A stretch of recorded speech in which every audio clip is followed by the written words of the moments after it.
Tässä sitten ollaan Metsähallituksen luontokeskuksella Kilpisjärvellä.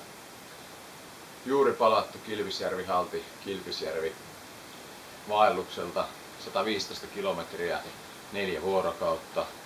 Vuorokausimatkat oli 12 plus 20, reilu 20, 30 ja viimeisenä päivänä noin 32 kilometriä.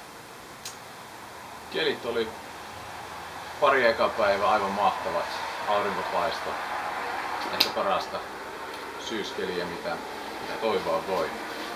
2 viimeistä päivää tuulta ja vesisadetta, varsinkin tää viimeinen päivä vettä sato käytännössä koko ajan.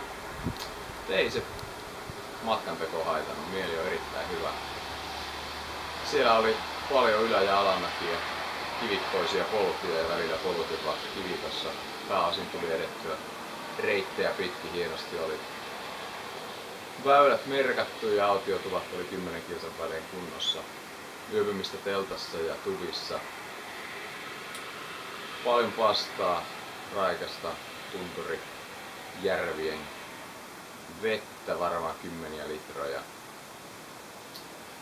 Kaikin puolin tästä ehkä sitten seuraavaksi saunomaan ja ruokaa ja juomaa. Ehkä unta jopa normisängyssä.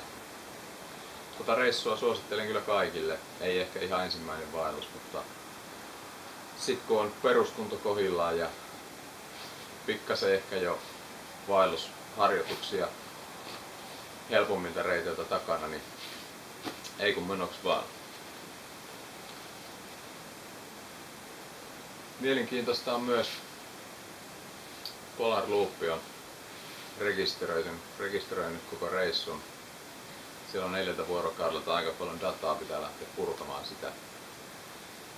Veikkaan, että paljon kulutettuja kaloreita ja astuttuja askeleita. Ja ehkä tämmönen perustoimistotyöntekijä aktiivisuuspisteetkin on tullut reissuajalta täyteen. Jes, tästä eteenpäin. Moi!